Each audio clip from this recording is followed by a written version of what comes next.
The Center for Educational Media and the College of Education at Middle Tennessee State University are proud to offer professional development to K-12 educators in Tennessee through our online video library. These videos are aligned with standards set by the Tennessee Department of Education. For more professional development videos, check out our website at www.mtsu.edu/CEM.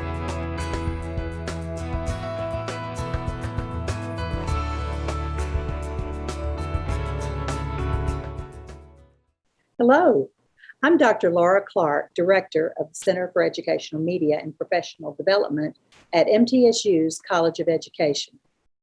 Welcome to the first cross-collaborative offered by MTSU's College of Education.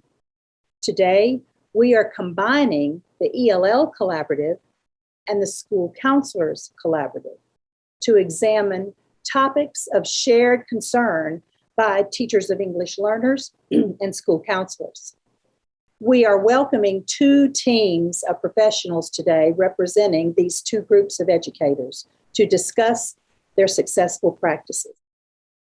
First, we will hear from a high school counselor and an EL teacher describing how they have successfully worked to support their high school students. So let's get ready to welcome our first presenters. Mr. Andrew Rainey is an ESL teacher at Riverdale High School, where he worked with Miss Josie Cottrell, school counselor at Riverdale. They have some thoughtful and innovative ideas to present to you today in their session entitled Trabajando Juntos, How School Counselors and ESL Departments Collaborate for Student Success. Thank you. So welcome everyone to Trabajando Juntos, How School Counselors and ESL Departments Collaborate for Student Success. We wanted to, for this moment here, introduce ourselves, give a little bit of our background so you know where we are coming from. I am Andrew Rainey. I'm an EL educator. This is my 5th year in Rutherford County Schools. I'm a district curriculum lead. I'm also a course facilitator at Trevecca University, where I got my MED. In the picture here, that's myself and my partner, my brother. My brother also works with immigrants in the mayor's office in Boise, Idaho. Very proud of him. And I'm Miss Cottrell. I am in my 7th year as a school counselor. Unlike Mr. Rainey, I've bounced around a few places. So I've been to 4 different school districts, 3 in Middle Tennessee, and then just recently I've relocated to South Carolina, where I've accepted my first middle school position. I grew up in Virginia. I did all of my higher education in North Carolina before moving to Tennessee, and now we live in South Carolina. And I'm a huge Tar Heels fan, so that's where I did my undergrad, is the University of North Carolina, Chapel Hill. And then in Middle Tennessee, I met my husband and got married, and that is our fur baby Kip in the picture. So just a little about how we got here. I'm sure many of you are wondering how to start this relationship. You may already have a relationship in your building with your ESL department, and you're looking for how to strengthen that. So for us, I think, and Andrew would probably agree with me, the best educators are the ones who maintain a student focus initiative.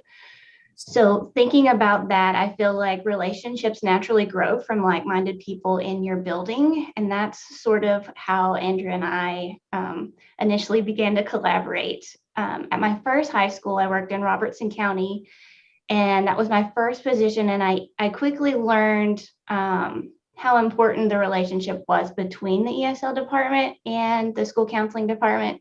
The ESL department chair there, although I hate the word guidance counselor, did term himself junior guidance. And I quickly began to understand why. And he taught me a lot about the ESL students, how special of a population they were, and how easily they could become at risk for not completing high school.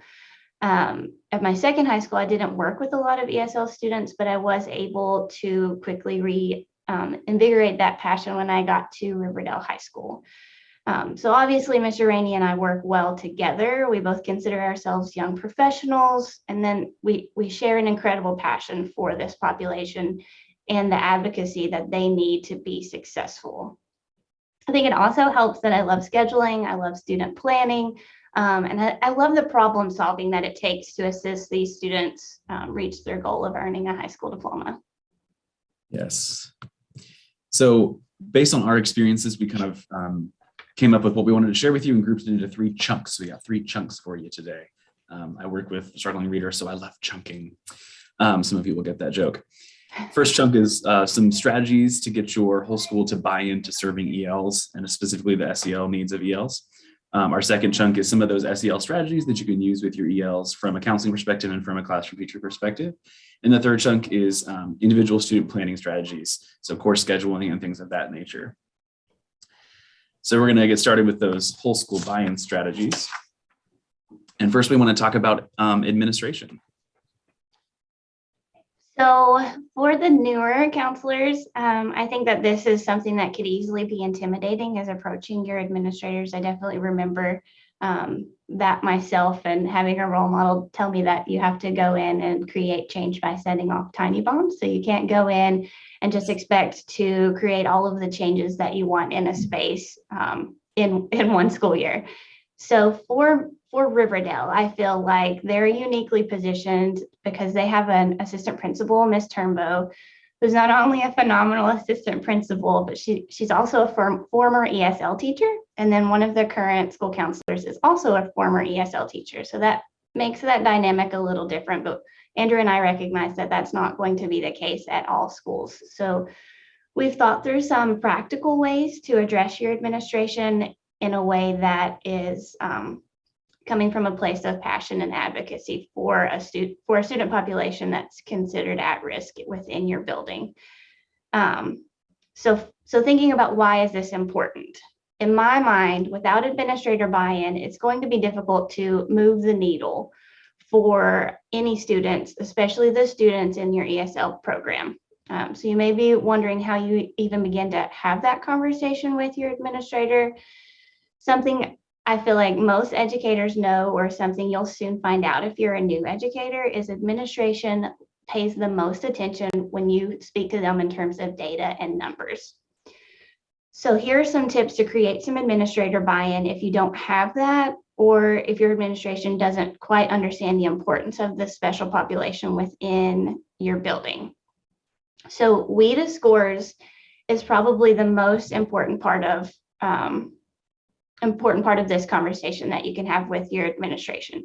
WIDA scores count for 10%. So I've got a chart on the screen that you can see, and that's how high schools in the state of Tennessee are ranked on their report card. So WIDA scores are 10% of that report card that comes from the state, and that's a higher percentage than even the graduation rate, and it's the same percentage as chronic absenteeism. So all 3 of those categories are easily quantifiable through your student database. And Andrew can probably explain what WIDA is a bit more for those of you that don't know, but it's essentially the language testing that gauges a student's acquirement of of English. So because these scores count for 10%, that bleeds into the importance of this population being considered a high priority within your building. And because that is a high priority, I think that goes back to wanting to address that within the master schedule. And that is also a conversation that most administrators handle, building a master schedule.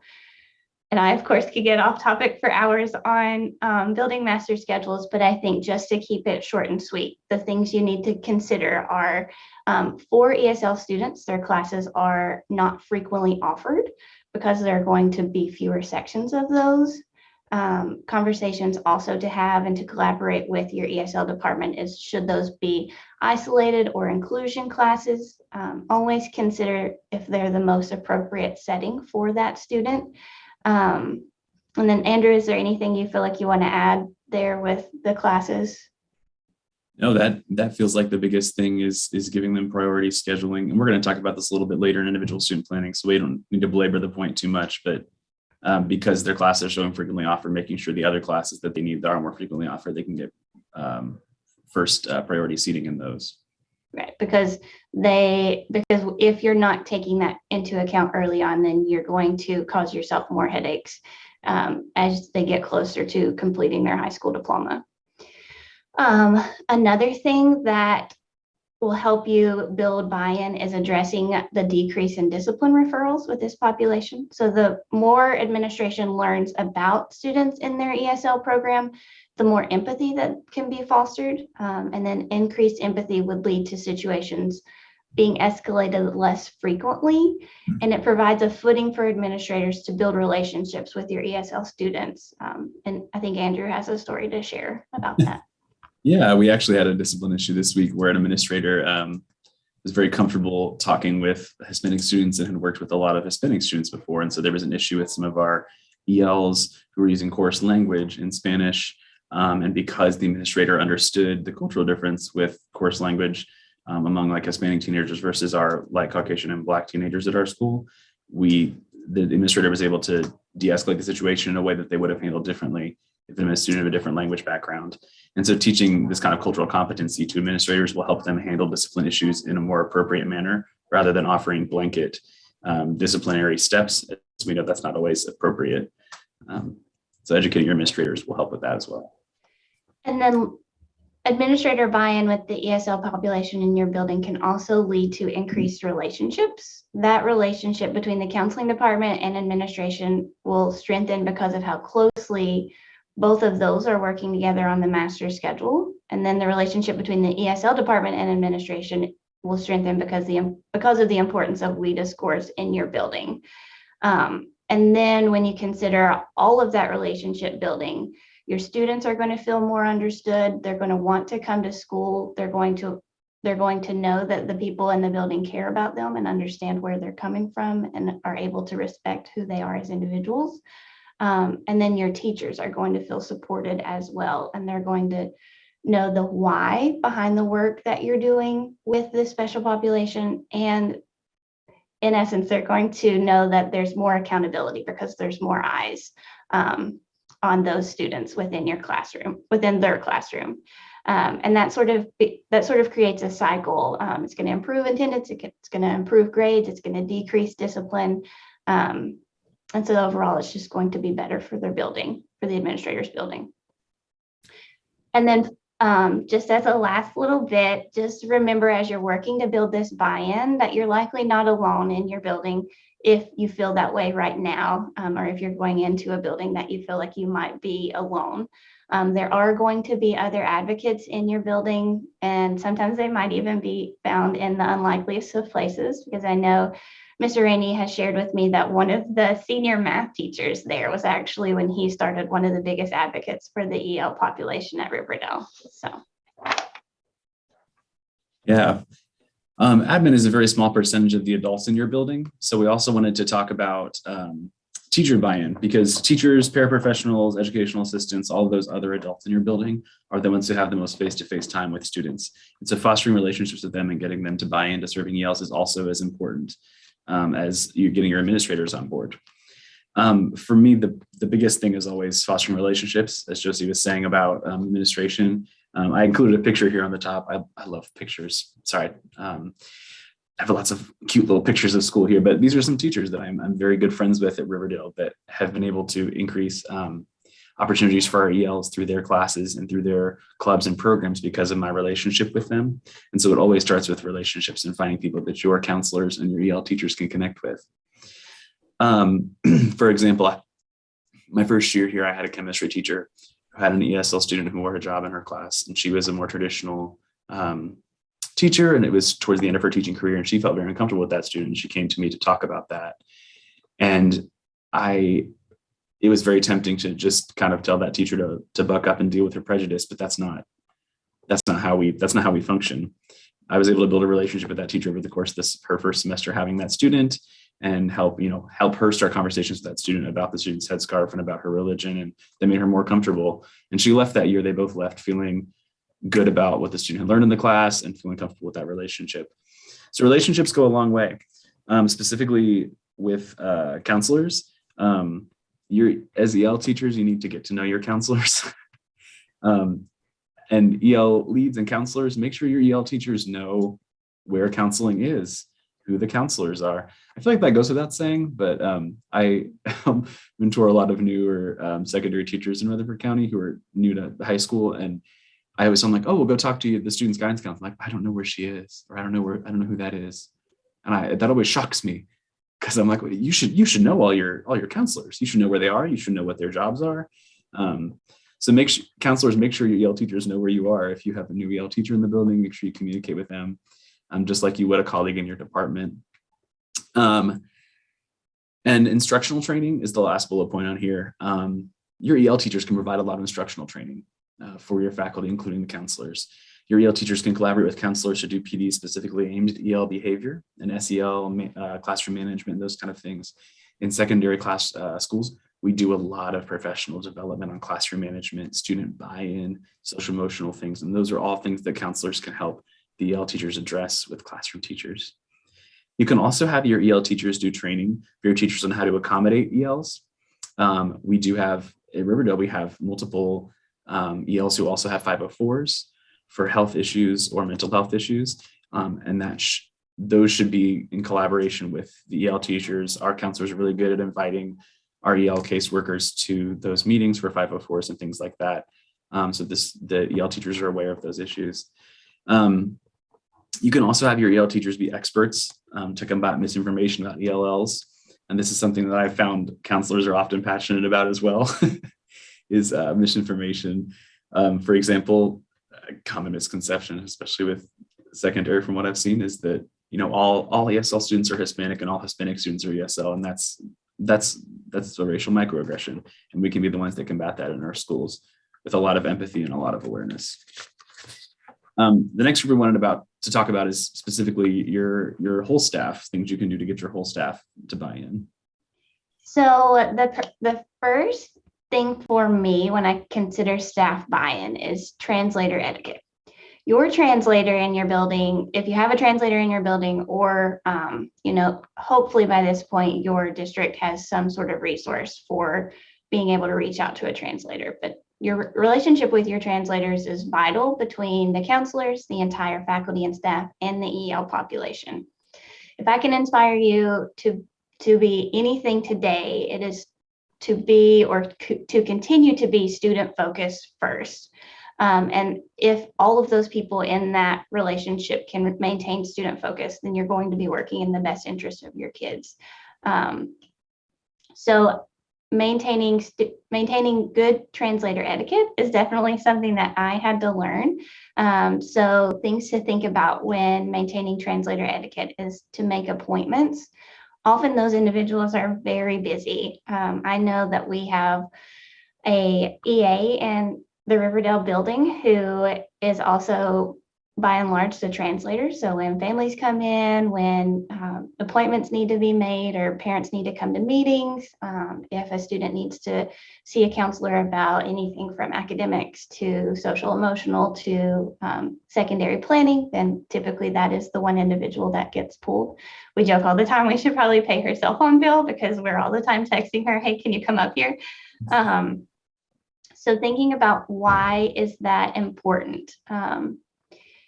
And also knowing that I'm the student who always wants to know the logic behind things that I'm being told. So that's why I'm going into those details a lot. So for me, good translator etiquette, making appointments, frequently pausing while you're speaking, and then speaking directly to the student or family, making that eye contact with them versus just looking at the person who's translating for you. Being able to explain all of those things to your teachers is going to benefit everybody, because teachers already face a lot of obstacles and it's coming at them from every direction all day. So removing as many foreseeable obstacles as you can for teachers is going to earn you some brownie points. And then it's going to really in turn help the students in the situation, which as I'm saying is the most important thing in any situation. So I feel like that's a win-win. Teaching your teachers, teaching your administrators translator etiquette is going to make the process of using a translator go smoothly. And then when that process does go smoothly, it's going to be a mastery experience for all of those involved. And that's going to boost confidence for being able to use a translator more frequently. And then also remember to treat your translators well, because they're essentially the bridge between the school and the special population in this situation. So they're a tool that allows students and families to access information easily, in considering that information for their non-ESL counterparts is something that isn't something they can access just as easily. But we'll talk more about access to information a little later on. And so then also with staff buy-in, you have to consider cultural competency. It is a large topic and it is definitely a sensitive one, and I'm going to cover it a bit more in depth in a few slides. But as cultural competency relates to staff, it's important that teachers understand the EL population in their building. Like Mr. Rainey said, not all EL students are going to be Hispanic. So with all of those different cultures, it's going to take time and understanding for teachers to learn about those students. So be active in learning about your ESL students. What were their previous schools like? And then being able to help teachers navigate those differences and barriers, because counselors are uniquely positioned that they can sort of get to know that student as they come in, when they're registering for school, when they're enrolling in their classes, that sort of thing that you can then communicate to the teachers in their lives as they begin their time at your school. And then also, I think of counselors as leaders in the building. And so that gives you an opportunity, like Mr. Rainey was saying, to lead trainings. And that also goes back to your administrator buy-in, is that convincing your administrators that this is an important topic that you need to be able to speak to staff about. And then also know that you're going to identify teachers within your building that are sort of go-to teachers when you're scheduling. But if you can increase the self-efficacy of all of your teachers within your building, it's not only going to help the students, but it's also going to improve the quality of instruction within your building. So thinking about cultural competency and biases, as I mentioned, they can be sensitive subjects for people. I definitely learned that very early in my career at my first school. I was naive enough to think that we could just jump straight into a conversation about privilege without really me taking the time to understand where they were and identifying their own privilege. And so I led a privilege walk that ended up blowing up in my face. So now, a few years down the road, I would do things differently. And so for me, I tell that story to encourage you to go into a building or get to know your faculty and staff before you begin to have those conversations, because it is such a sensitive subject and people do take things very personally. So as counselors, part of our training is identifying and confronting those biases, but teachers aren't always asked to do that same thing unless they seek out those experiences on their own, or unless they have those learned or life experiences that they're bringing into the profession with them.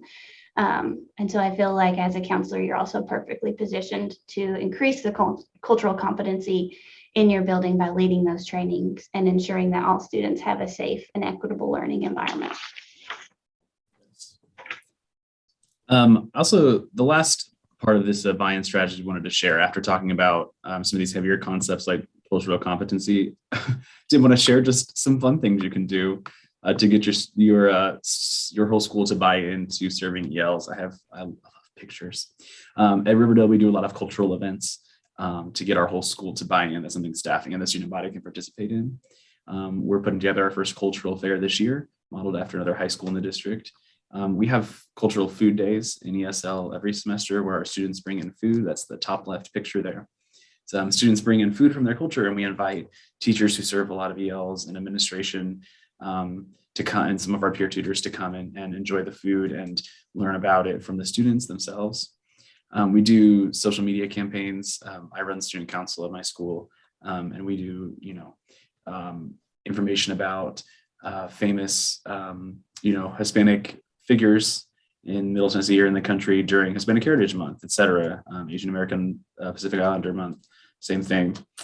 Making E or ELs visible is also super important. I know a lot of schools, a lot of secondary schools struggle with presenting information to parents and making things public because we don't do a lot of cutesy things. We don't have the cute newsletters and Comic Sans. We don't do the bulletin boards. So we've had to get creative in the ways that we celebrate our ELs in the public eye. Our yearbook advisor is very friendly with ELs. A friend of mine, and she's given us a whole 2-page spread in the yearbook for ESL, just like any sports team or major club, which has been huge. We do senior spotlights for the ELs in the yearbook. They get interviewed. We have sometimes the ESL students help with announcements.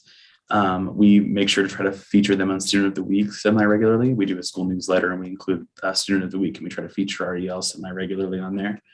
And we try to use other languages openly. If you can see in the bottom right of the picture here, there's a color wheel by one of our art teachers, Ms. Fehrenbacher, and she included all the languages spoken by ELs at our school and other known languages spoken by students at our school, even who aren't in ESL. Just making that outside her room. And if you can read the text there, it says art needs every language.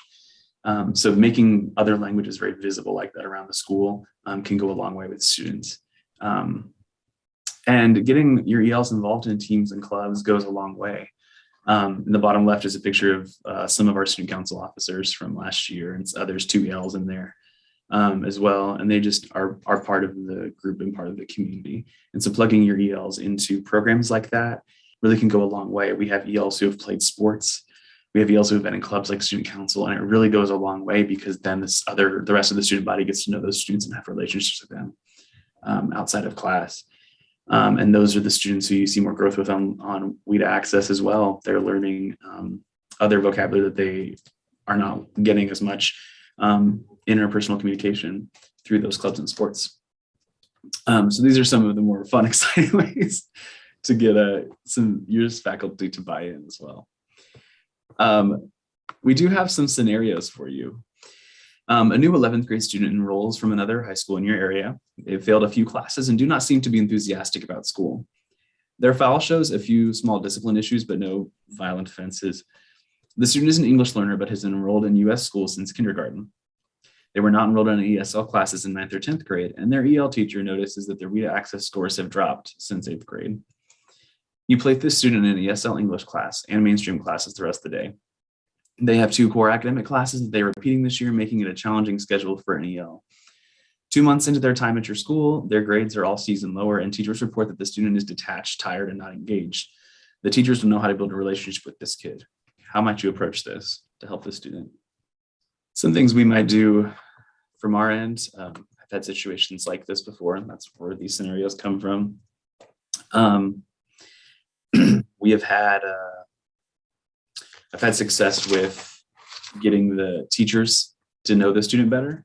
So sharing information, obviously, about communicating with the students' teachers about what I've learned about the student in ESL classes, what the counselors learned about the student.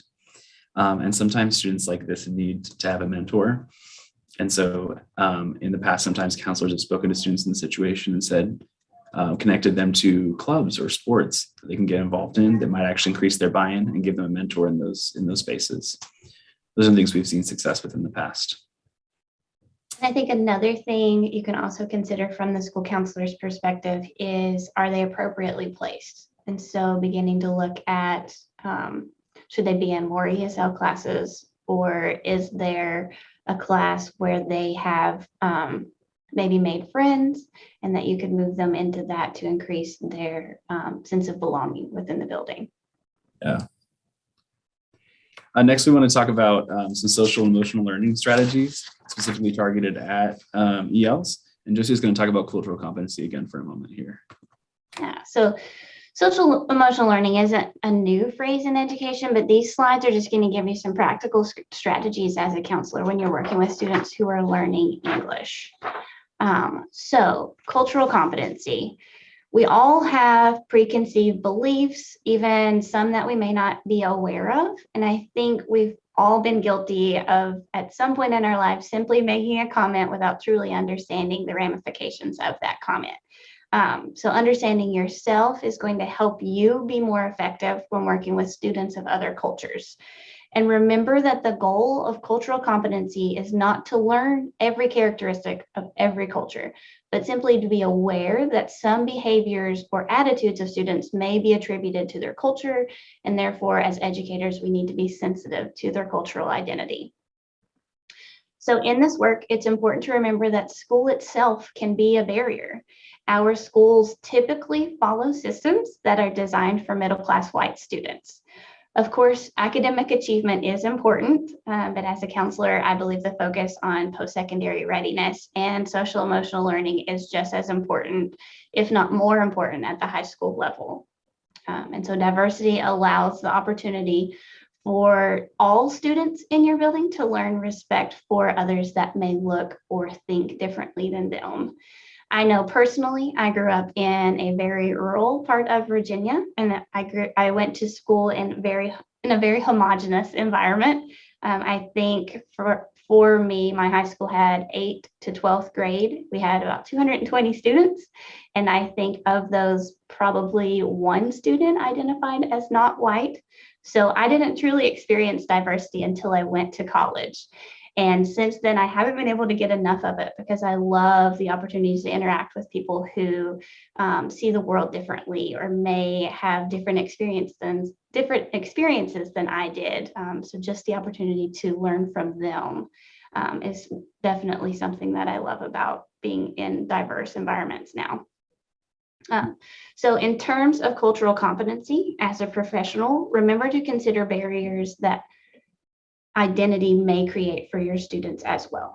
Developmentally, high school is a time that students are beginning to shape their own identity and to sort of pick and choose what values they're going to have as a student or as an individual based on the values within their home and within their cultural identity. So that can be a challenging time for students, and it's an added challenge when you're trying to balance a student's cultural identity with their individual identity. Like I know one of my favorite students at Riverdale often talked to me about how she feels as if she's having to exist in two worlds because her family at home is Egyptian and very conservative. And then she comes to school and is incredibly boy crazy, but that's not allowed in her home. And so just that feeling of how do I navigate these two worlds and, sort of become the person that I want to be while maintaining the relationship that I have with my family and respecting their culture and their values as well. And also, just as a side note with any of this, I think as a school counselor, when in doubt, I always turn to ASCA. So something I learned at Scally this year is about position statements. And so position statements are wonderful because it addresses specific topics within the school counseling realm and education and defines the role that a school counselor should play within those topics. So definitely something to look up in your free time. And so mental health counseling with ELs is our next topic. Whether you're counseling students individually or in small or large groups, one thing to keep in mind when working with students who are learning a second language is to avoid metaphors or colloquialisms. So saying things like, I can't think of one, but just avoid metaphors and avoid colloquialisms. Andrew, you might be able to help me out there with something that they don't quite understand. My first year I had at Riverdale, I had an African student who was waiting to speak to his guidance counselor. And she said, I'll be out in just a sec. And he understood that second, but he didn't understand that she was not going to physically be out of her office in 1 second. And so he just stood right by her office door. And that annoyed her because she assumed that he would understand he needed to take a seat and she would be out in a moment, but he did not understand that. Great. That's perfect. Thank you so much.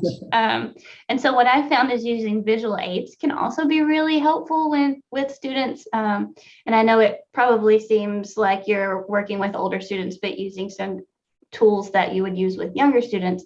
But it really is helpful with students who don't speak a language well, because with mental health treatment, miscommunication can be very damaging in a relationship. It can impact the rapport that you're building with students.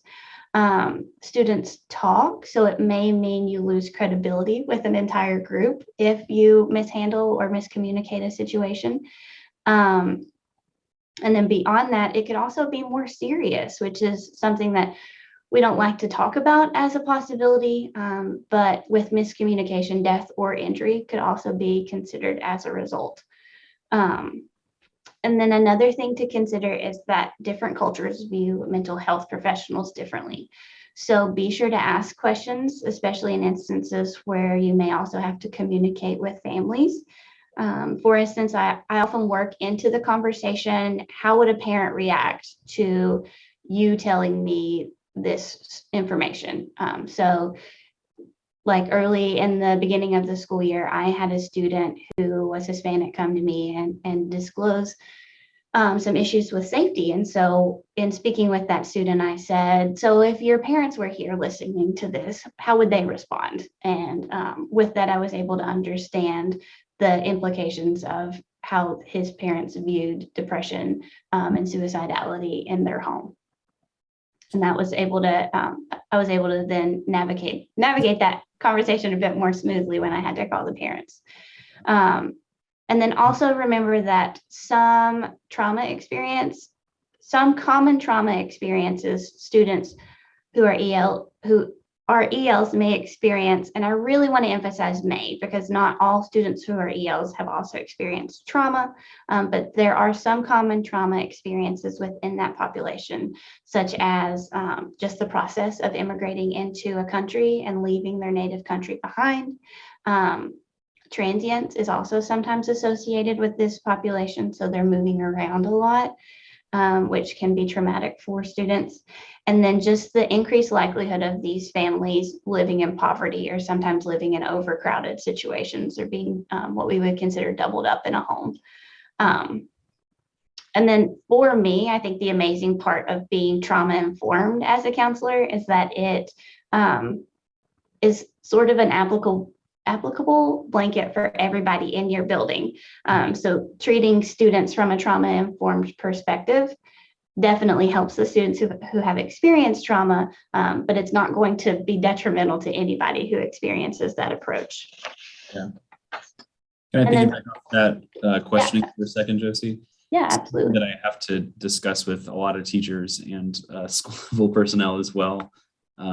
Is when you're questioning ELs and especially when you're having important conversations about like mental health and things like that, as Josie was saying, those are impactful, and ensuring that communication was achieved successfully is super important. And I see a lot of adults in our building and say, do you understand? Do you understand? Because that's our inclination, is to ask a student or adult, do you understand? You got me? And I don't know, those of you that work with ELs will know most ELs will just nod and say yes, because they're used to doing that. And that is not an effective way to assure that they understood what you were saying and that you understood them. So a lot of repeating back, and you can do this in ways that aren't condescending and patronizing, prompting a student to repeat what you just said, or there's lots of different ways you can check for understanding and comprehension and make sure that you communicated your concern to them, or you communicated that strategy you were suggesting and that they actually understood it, not just they communicated it well. I don't know if that makes sense. Yeah, I think that's a great point. And I think that sort of goes to the last point on this slide, is that if you don't know, it's okay to ask questions. I feel like the most detrimental thing you can do is just assume with students.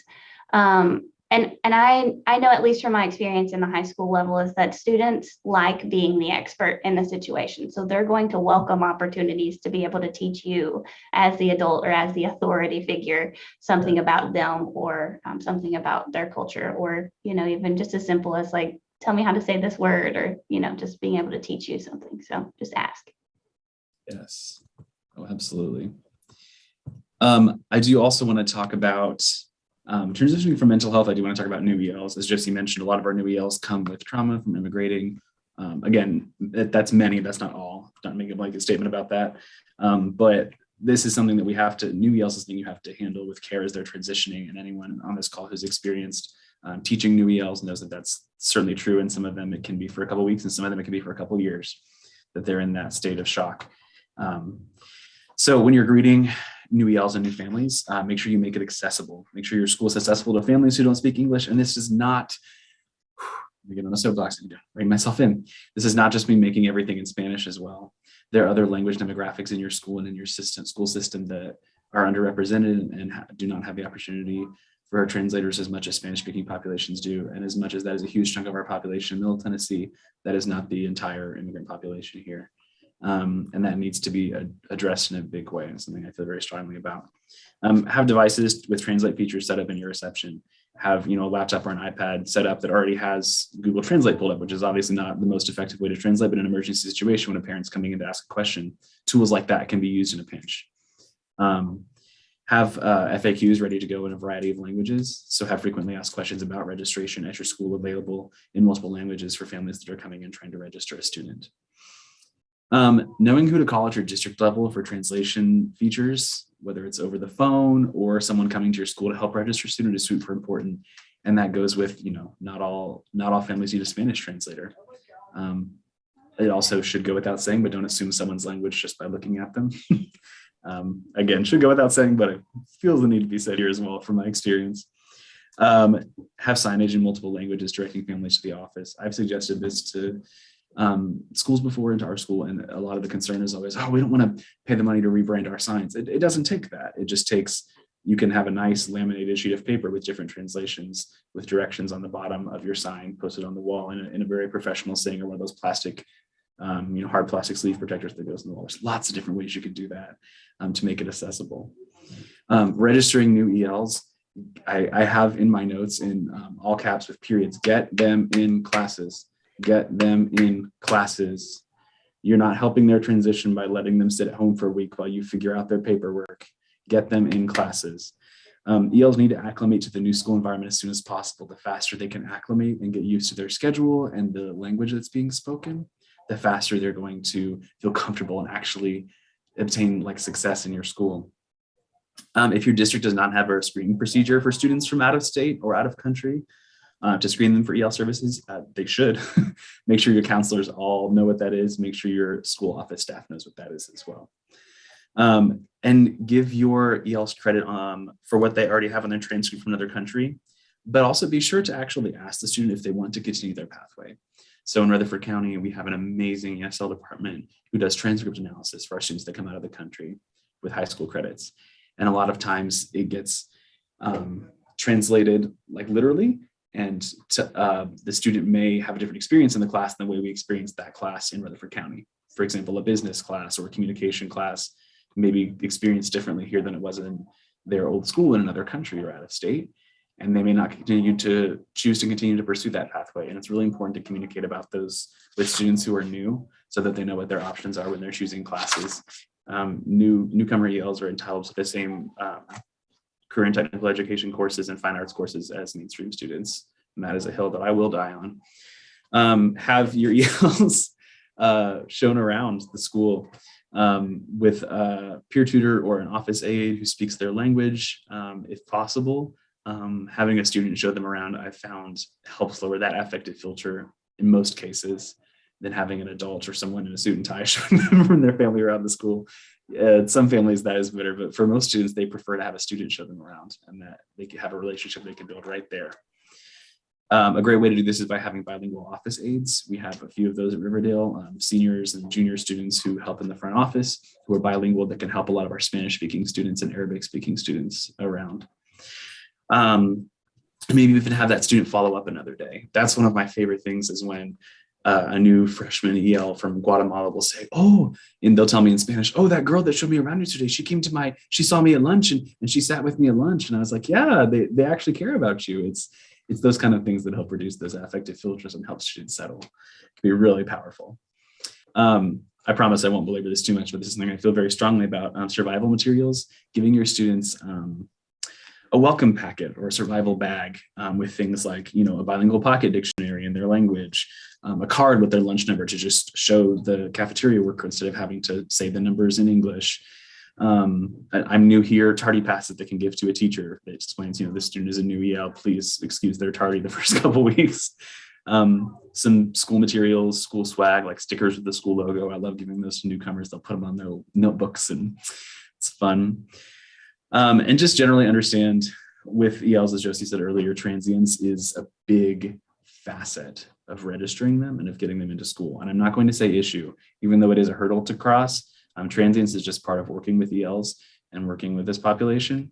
And if you cannot be patient with that, I don't know what to tell you. You just need to have patience with that. It's going to be messy, and there's going to be papers missing, and it's going to be okay. Get them in classes and be patient with the family. Don't take your frustration out on the family. I've seen that before, and it's really disheartening. Thank y'all for staying with us. This is very weird for me. I'm a classroom teacher and I never talk this long. It's very weird. So thank y'all for staying with us. Like, we should be doing an activity by now. Why are we talking so much? Another thing I want to hit on with social emotional things for ELs, and this also goes into course planning, is peer tutoring. We started this program at Riverdale 2 years ago. We actually copied it from our CDC classrooms, where they have mainstream students come and help the CDC students in their classes. We actually have older ELs or bilingual students from the student body who are registered in a peer tutoring course. And it's kind of like an office aid where it's just a pass-fail class, and they go and they help the ESL students, especially in the newcomer classes. For some students, this is like their favorite thing. They love being able to be an expert, like Josie was saying, and help these new students and translate for them. They like to, I have my peer tutors work with groups when I do stations. You know, don't you wish when you do stations, you could be at all the stations with them? Yes, now you can. That's just for the teachers, but this is a great opportunity for students to have ownership. The student in the picture here, specifically, his name's Santiago. He is a long-term English learner from Colombia, and he was getting burnt out on being enrolled in ESL classes. And he's a great student. He's math whiz. He's a junior this year, and this re-sparked that kind of connection with him to the ESL program at our school, being able to help some underclassmen with math. It's one of our success stories. So this is a really cool opportunity to get students involved in your school and to increase that buy-in from a lot of those long-term English learners, which any of our secondary counselors and EL teachers know are a big hurdle in your WIDA access scores, getting them to be motivated and have buy-in, those long-term English learners. We have another scenario for you. I think Josie's going to read this one for us. Right. So, love to hear what you think. A teacher reports to you, the counselor, a student in the ESL program seems depressed. The student is not making eye contact, is not eating with peers, and refuses to participate in group work or class discussion. The teacher checked the student's grades, and the student is failing several classes as well. What should you do, or what are some first thoughts that come to mind about how to approach this situation? Oh, Ms. Cottrell and Mr. Rainey, I love these scenarios, and so we encourage participants, if you have comments or feedback, please add them in the live stream chat, and we will share them with Mr. Rainey and Ms. Cottrell in just a minute. So please, Mr. Rainey, Ms. Cottrell, continue to elaborate a bit, and then we'll give you some feedback on these scenarios from the live stream chat. Perfect, thank you. And I do also just want to say that there are no wrong answers, right? Like anytime there's a situation with a student, any help is better than no help at all. And also definitely always appreciating those teachers that are able to bring a voice to a student within their classroom, because, you know, like Mr. Rainey was making a joke about being at all of the stations at once. I think part of what is so difficult as a counselor is our caseloads are just such that we don't get to just know all of the ins and outs of every student. If you're even lucky enough to be at a school where you can know all of the students' names on your caseload. So any assistance is going to be better than just allowing a situation to malinger. Yeah. And we selected these based on our experiences, things we've experienced at the high school level. So these are all, I mean, we've removed the names, but these are scenarios that we've encountered. These are actual things. And so part of this is a chance for us to learn from you. Absolutely. We talked in the beginning about staff buy-in, teacher buy-in, administration buy-in. One of the easiest ways to address an issue like this is to follow up with other adults who have, what's the phrase we use, shareholders or stakeholders? Stakeholders. Yeah, counseling stakeholders in those students' success, and seeing if they're experiencing the same thing in their interactions with the student, and if that student is, from their observation, depressed or needing mental health support. Right. So is the student presenting in all of the classes the same way they're presenting in that one particular class. So we have a response to the second scenario, and one of our participants says you could role play with the student one-on-one on how to join the conversation to see if there's a lunch bunch going that we can refer them to. Another comment is ask leading questions about what they feel, what they're feeling. Mhm. Oh, And absolutely. another comment, get to know the student and find out what they're interested in, and then try to incorporate things in school assignments. So these are Absolutely. general comments. So what would you say about that?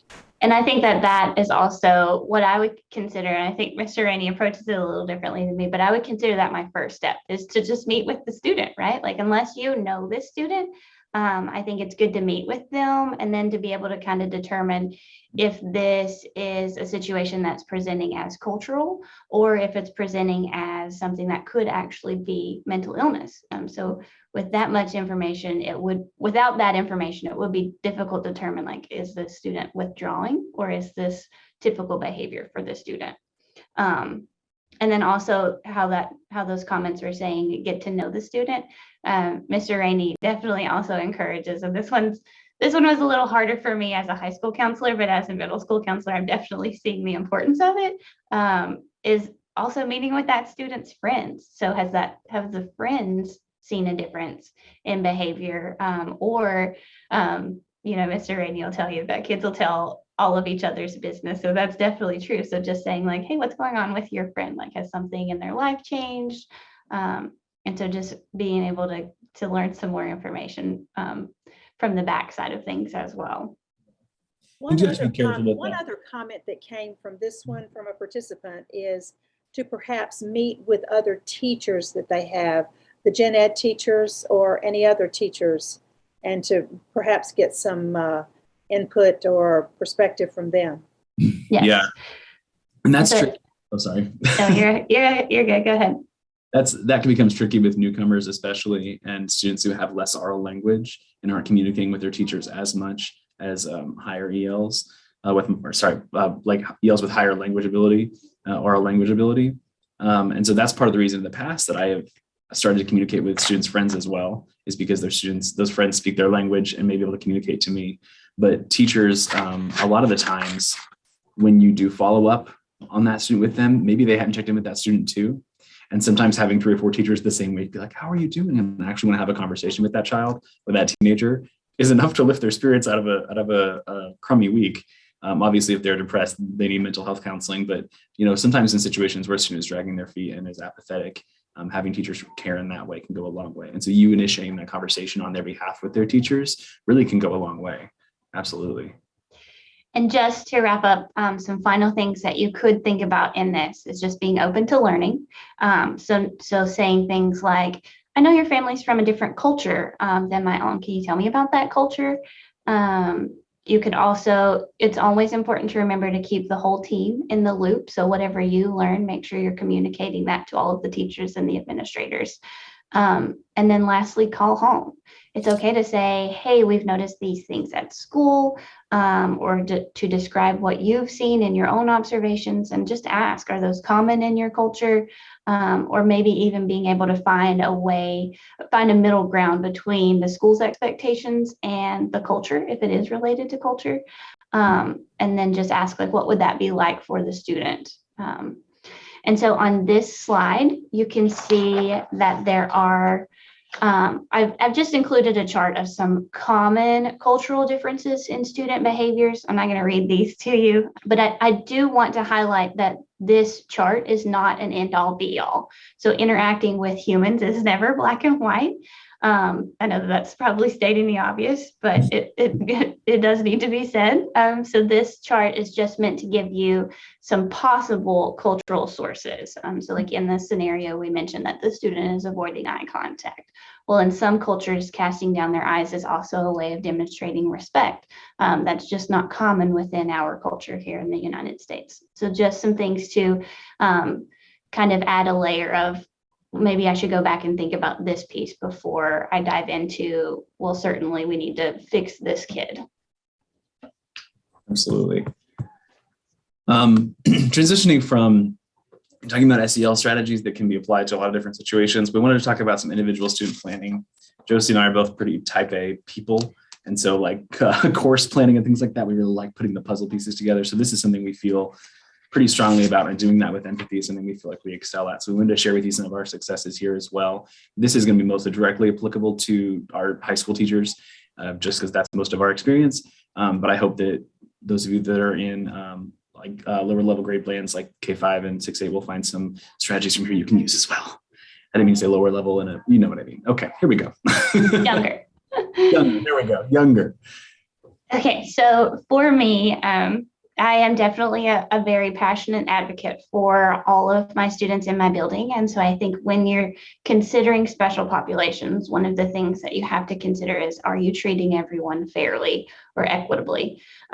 So with this, I feel like also you'll notice that there is some repetition of some of the information. And yes, that may seem redundant, but I also think that Andrew and I feel like it perfectly underscores the importance of the relationship between these departments and how cyclical this work can be in nature.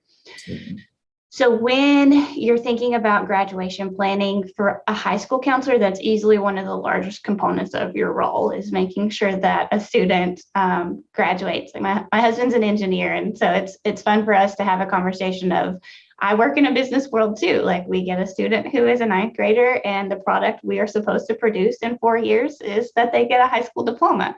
So just sort of some of the same relationships with that. What can become obstacles in that is, for students who are joining the EL population, there are often difficulties with obtaining a transcript, or even wondering if or even hoping that there will be a transcript, because I've definitely encountered students who have no transcript at all. And then also with that, the difficulties of sometimes translating a transcript. Like Mr. Rainey said, Rutherford County has a great ESL center that students who are joining the EL program at any school in the district start there, and then they distribute the information to the schools. But that's not been the case at every district I've worked in. So it is definitely an added component. And so just making sure that if you're acclimating to a new district or working with a new population, that you're learning the district resources or the resources within your own building. And then also remembering that Google's just always your friend. Like, it's okay to just try to find some of the answers yourself if you're not getting them from anybody else. And then when we were talking about this, Mr. Rainey said, it's good that I'm not a Rutherford County employee anymore, because they can't hold this against me. But I always also work in the best interest of a student. And so you can use your own professional judgment on this, but sometimes you'll get a translated transcript and the transcript says Spanish, or it says fine art. And so when you go to put that course on their transcript, I'm not encouraging you to do this, but I will tell you what I would do would be to kind of note what would be in the student's best interest. So considering Spanish, that could be any level of Spanish when you put it on their transcript, because all you know so far is that they have a Spanish credit. Or fine art, that could be any fine art. And having any fine art could also help in your schedule building process. And then also remembering that this population can also be incredibly transient. And so it is very disheartening to see a student's transcript where, it's clear that the counselor didn't take the time to find a transcript, didn't take the time to ask a student what their interests were. And then also considering that there can be gaps in enrollment. And so your job is to utilize the time that student is with you and hopefully clean up or ensure that they're in the best place possible when or if they continue to another school. Because ultimately that transcript is going to determine whether they get a diploma or not. And then also remembering the importance of course sequencing, which I think Mr. Rainey is going to discuss a little later on. And then post-secondary planning is also a large part of your job. And so being able to present, so understanding that this can present challenges, especially based on documentation or citizenship status. For example, in the state of Tennessee, if you're not a citizen, you're not able to pursue the Tennessee Promise Scholarship or obtain the Hope Scholarship. And definitely this part of the conversation applies to more than just students in the EL program. You are going to have students in your building who may not be in an EL program, but who might be undocumented within your building. My rule of thumb with those conversations is to always allow the student to drive that conversation. And it can be a conversation that's similar to a conversation you would have with any other student, but just being prepared to discuss that documentation or citizenship status. So asking them, what options would you like to pursue after high school? So you can kind of understand what their goal would be, because many of them may already know a barrier, and being able to get to that, what would you like, versus them already thinking, well, this is my option no matter what. You can kind of then begin a conversation of, well, these are some resources that are available to you, and we'll discuss what some of those resources are later on. And so then just being able to empathize or sympathize with that student's current situation, because post-secondary planning, especially for seniors, is a really exciting time in their life. And knowing that there may be some barriers to what their options are is really difficult for some students. It's a really hard conversation to have. In terms of discipline within your building, I know we touched on this a little earlier, but just being an advocate for your students in any setting, of course, but definitely with students who may not understand what's being asked of them. And then also remembering that their school experience may not be like what they're being asked to do in your building. So have they even been in school in a little while? What was that setting like? And how can we work to make that situation similar to what they're currently in? Yeah.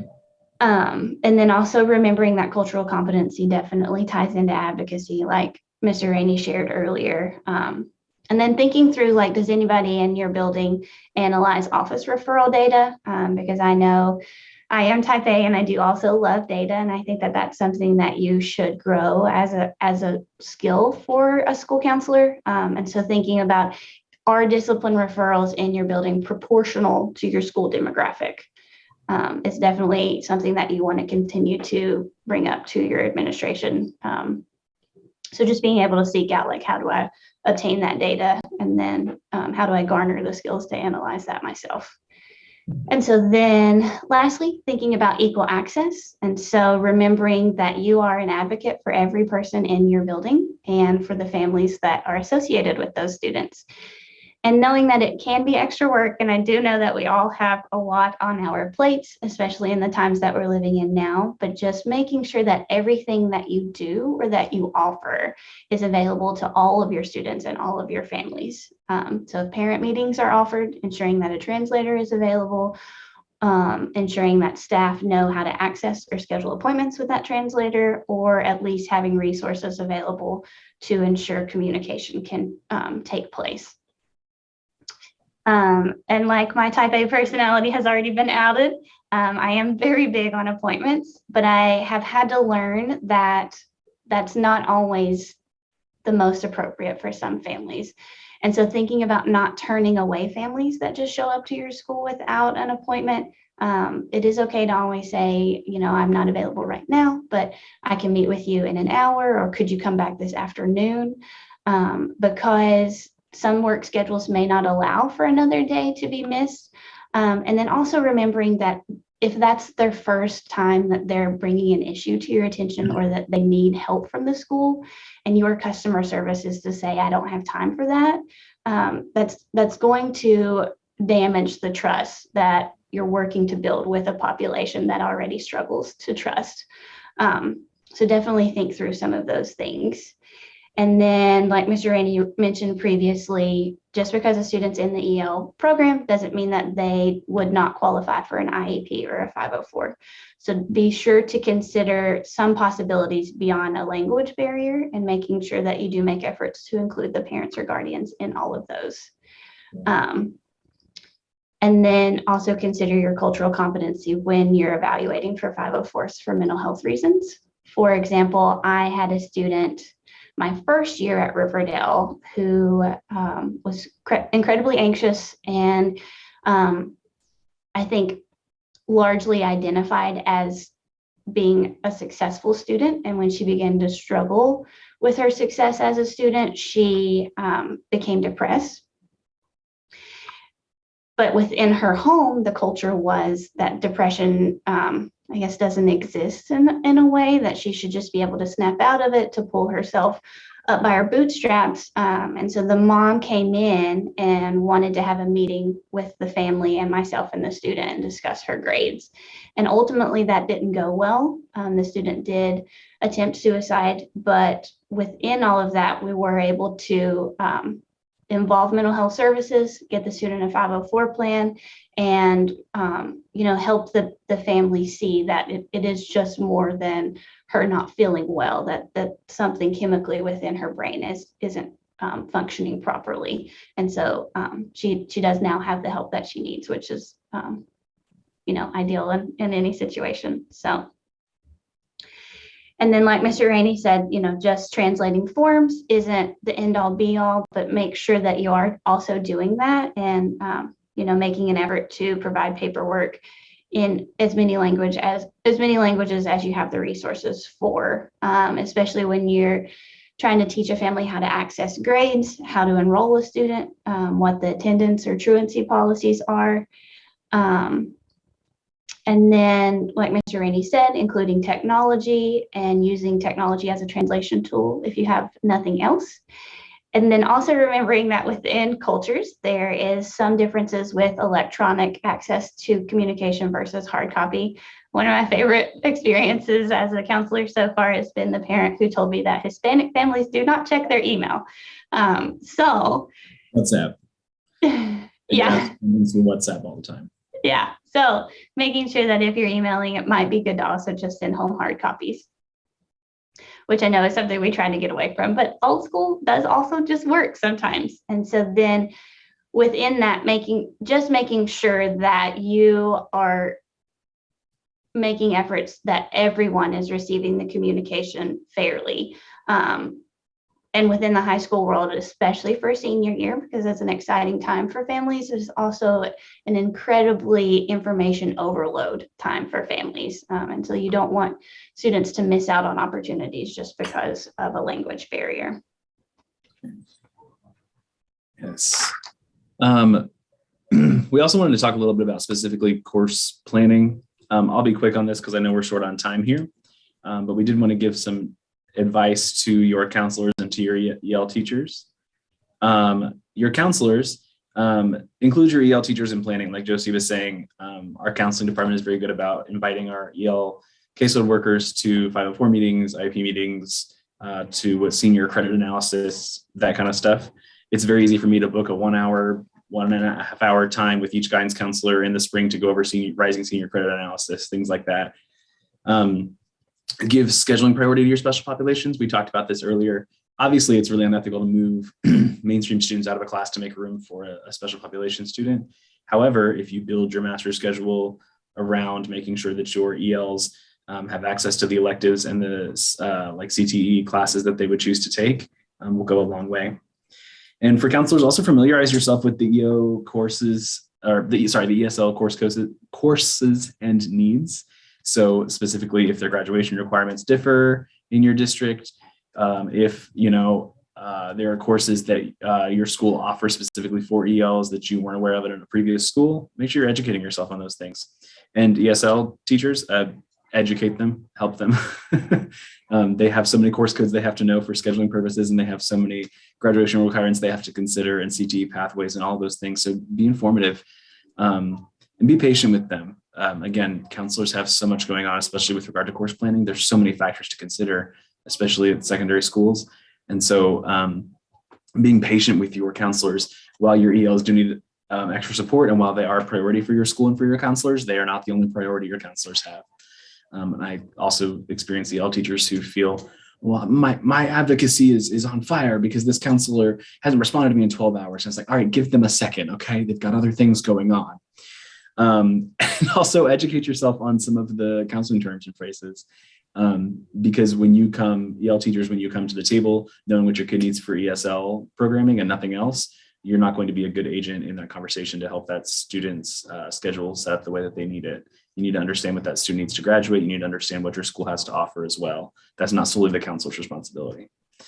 And give your students a voice in their schedule. We talked about this earlier. Don't assume students what students want, especially based on what they've taken in the past.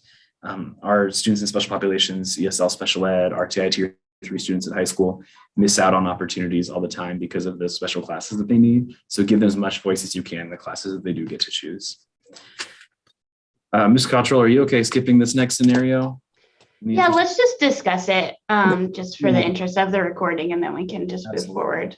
So there's a senior at your school who's academically strong. They excel in extracurricular commitments and wishes to pursue post-secondary education. Through conversation, she hesitantly admits to you that she is an undocumented immigrant. How can you support her? This is actually a student that I had in my first year as a counselor that comes to mind when I think of this. But also remembering that this happens to thousands of people all over the country every year. And so the things that I would think through with this, and you are, of course, can always put your own spin on it, is to thank her for feeling safe enough to trust you with that delicate information, because it is oftentimes hard to admit, especially when you're in a position that sharing that information could then damage her family in some way. For me, I'm always realistic with my students, so it is difficult, but it will not serve her well, or any student well, to be treated as if her path is going to be the same as her peers that do have social security numbers. But to reassure her that there are plenty of options, and you can discuss those options with her and arm her with the resources available to her. And I have some resources to share in just a few slides. And then to arm her with data. So validate for her that while people aren't discussing it, thousands of students graduate every year with degrees, and they're able to find a way to pay for those, and then find jobs in which they're able to utilize that degree within the country. And I do here also want to take a moment to say that this is not an easy conversation to have with a student, and it might seem like we're being a bit we're taking that a bit lightly in this slide, but it's not a conversation that neither Andrew nor I take lightly. It's just one that sometimes has to be had. It's also important to not be offended. I experience some teachers and counselors who get offended when a student doesn't disclose this to them and chooses to disclose it to another adult that they trust. Don't be offended by that. Students, a lot of times in their families, have a mistrust of systems, of government systems, including public schools, for good reason in this situation. And so please don't be offended either way, whether a student chooses to trust you with this or doesn't trust you with this. And may I add something else to that conversation? There are quite a number of private scholarship sources that can support the post-secondary education of undocumented students. And I think it would be wonderful here in the collaborative or somewhere for us to begin to pull together a list so that counselors could draw on this and share it with undocumented students to say, okay, so you're not eligible to get the Tennessee or the federal government scholarships, but look at all these others that you are eligible to apply for. And also, I've found in some discussions I've had with high school students, they need to have a clear understanding of the difference in public higher ed institutions and non-public or private higher ed institutions, because they operate under different rules in terms of how they can offer scholarships or not offer scholarships. And of course, that's all state-based, depending on what the state allows. But those two things, to know there's private scholarship sources and to know that private universities operate differently than public universities. Just my 2 cents worth. Absolutely, yes. Thank you. That is huge.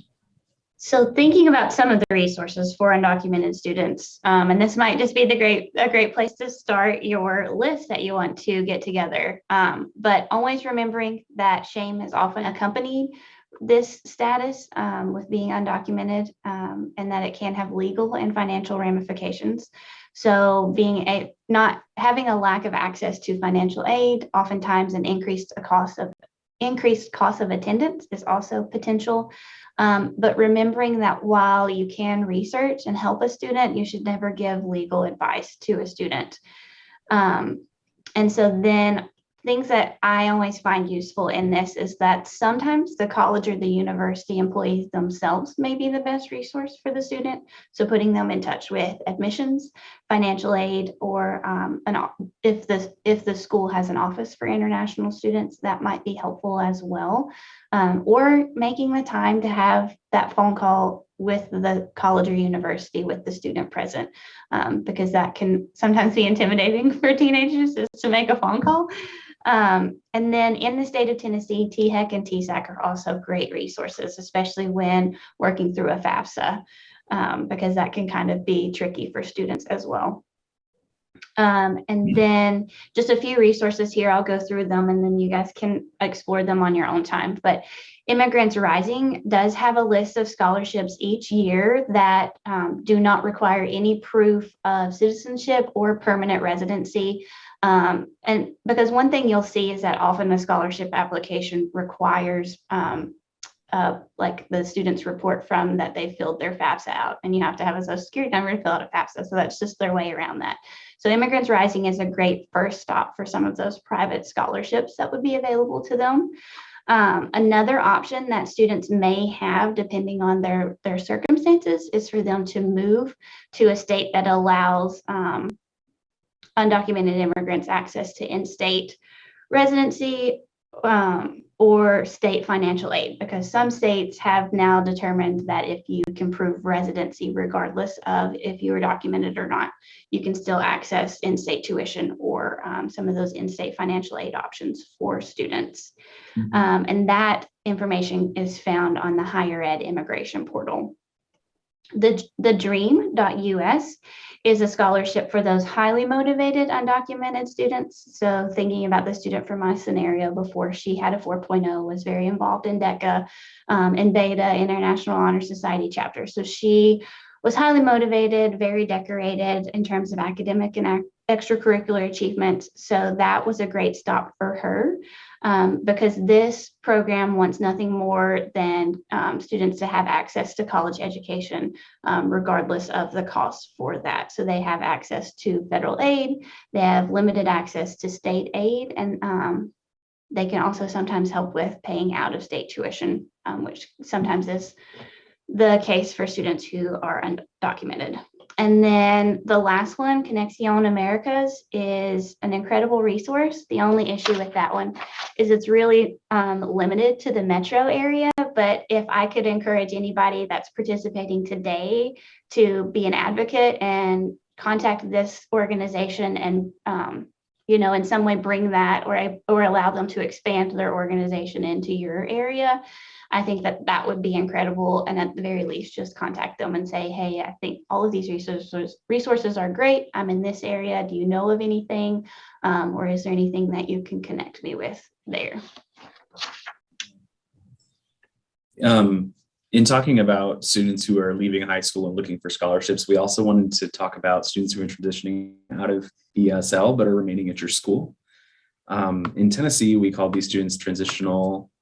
Maybe I can get this, just change the slide. Here we go. Transitional ELs, which means they have scored highly enough on WIDA Access in Tennessee. Most states use WIDA Access as their ELPA assessment for language proficiency and exiting from ESL services. And so we have to, as EL teachers, we have to monitor these students for really 4 years, but more intensively for their first 2 years out of EL or out of ESL. And this is one thing that counselors can really help with, because we are required to monitor their academic progress. Best practice is monitoring the whole student holistically. As we know, holistic is always better, and considering affective factors is always better and more impactful. So something guidance counselors can help with, they can help monitor behavior, as Josie was talking about, reports, printing discipline reports, helping with things like that.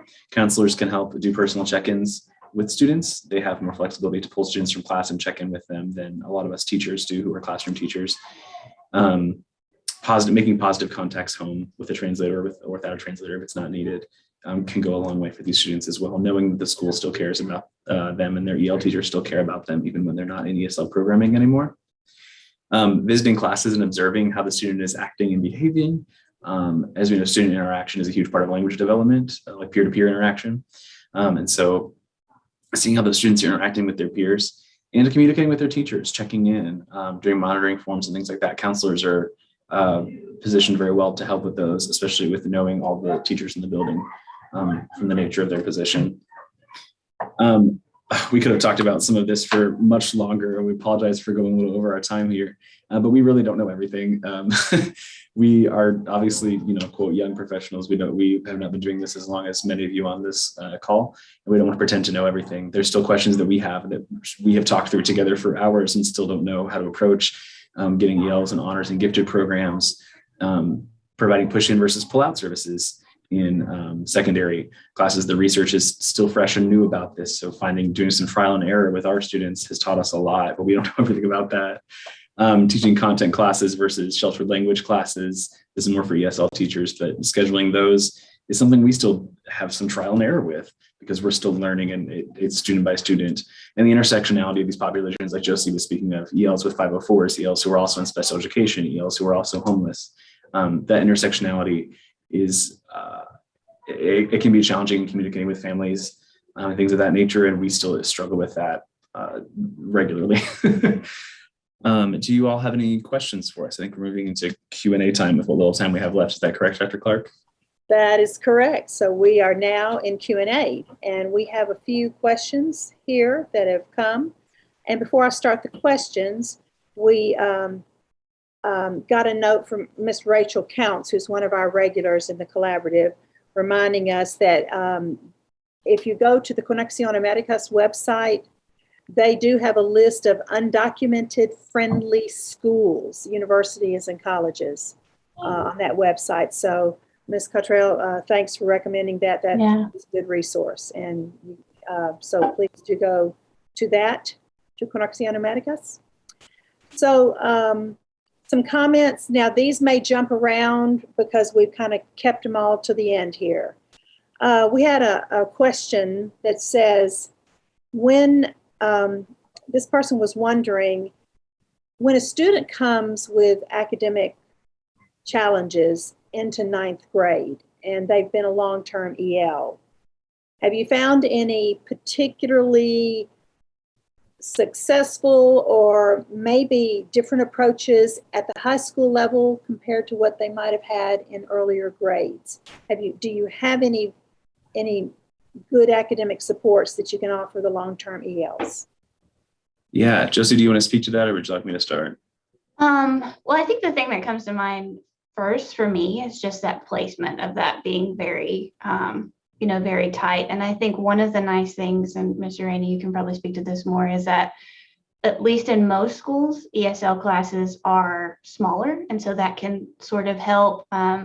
And for me, placement doesn't have to be just based on test scores. So if you know that this student struggles, whether that's academic, behavior, whatever, having them, I would say, with those more like self-contained or isolated classes for most of their day would at least help them, especially with the transition, because what I'm learning, I'm now understanding more of what 8th graders experience and how that translates to what we see when they come in the door as freshmen. So I'm getting the full picture now.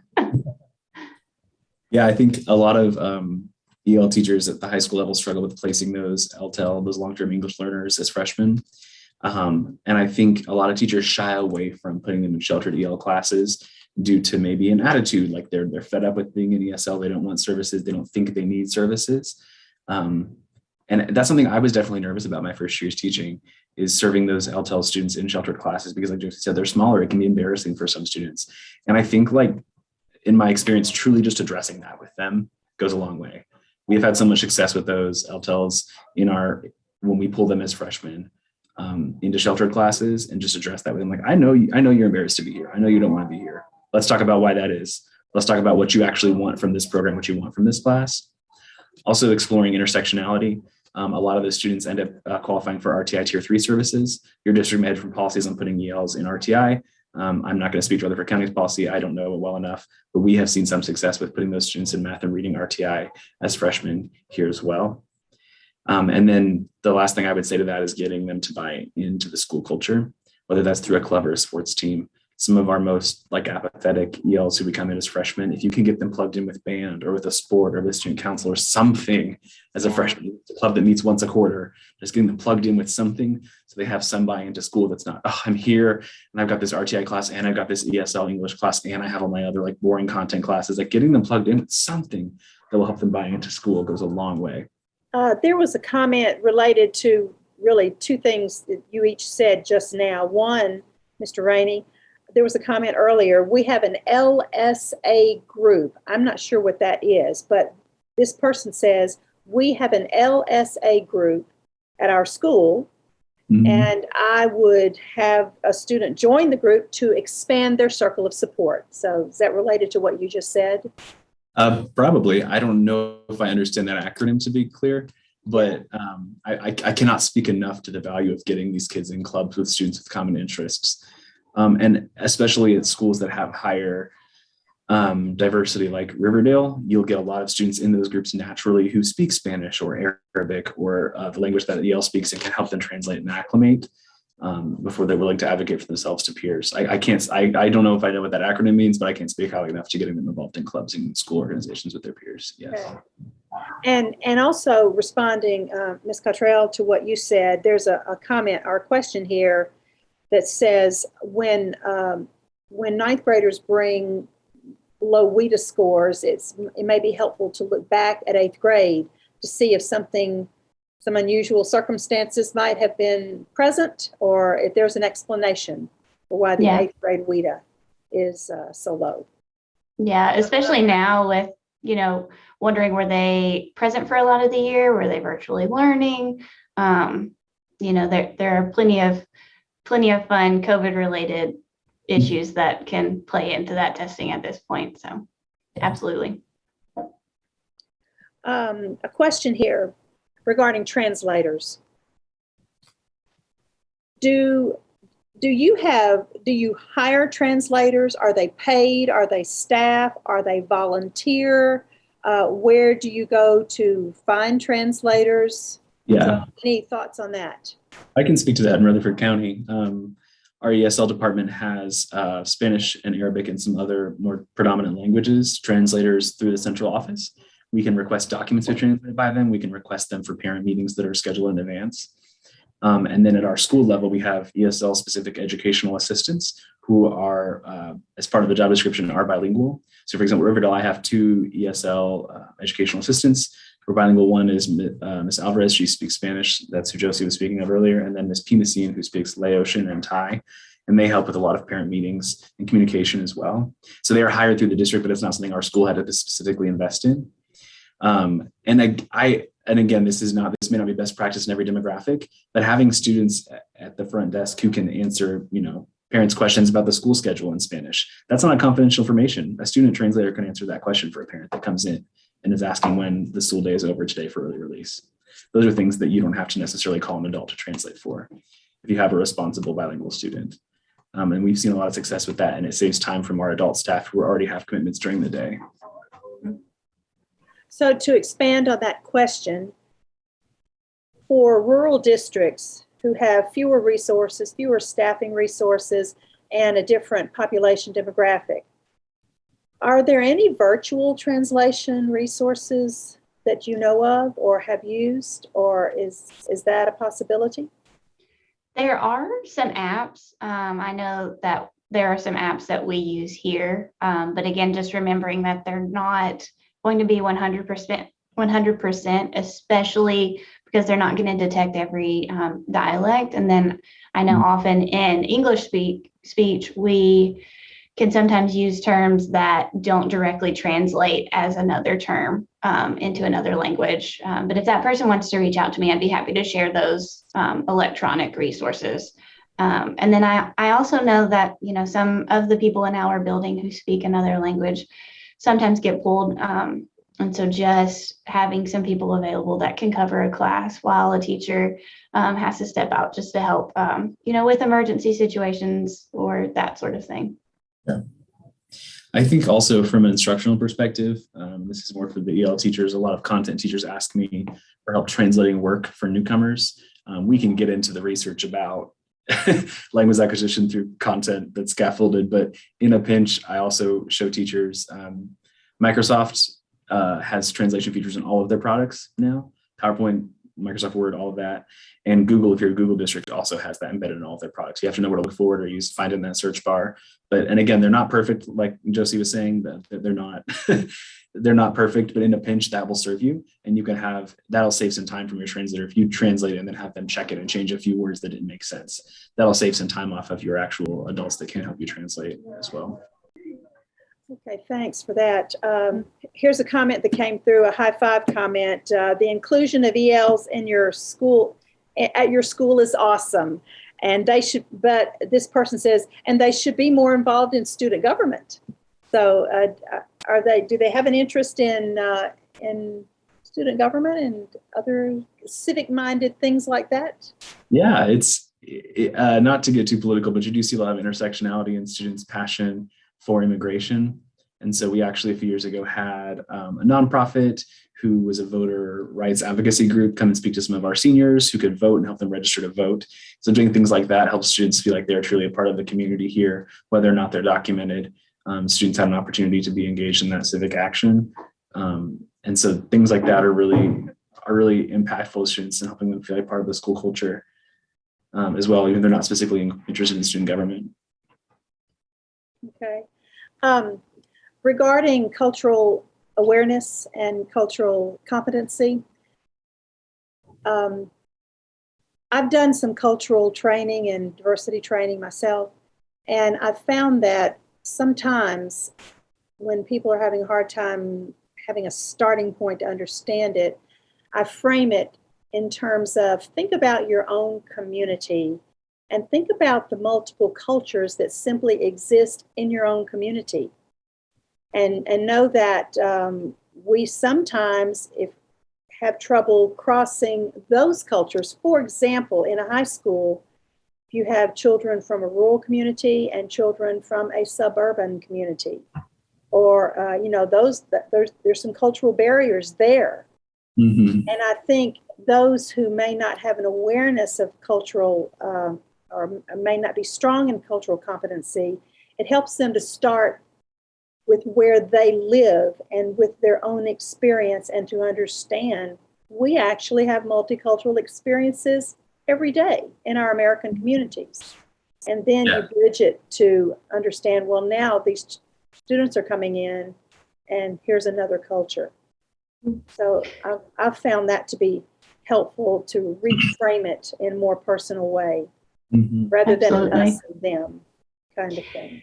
And I think it also helps if you can, bridge with certain experiences like travel, I think is really special in helping with that conversation, even if it's not international travel. Like obviously when you travel internationally, you're going to be a minority in certain situations, but even going to a different city, like the first time I went to New York City, I didn't know how to navigate that process. And so thinking of it that way, of like, there have been times in your life that you've been a fish out of water or helpless. And so, maybe saying this is similar to what this student's experiencing here.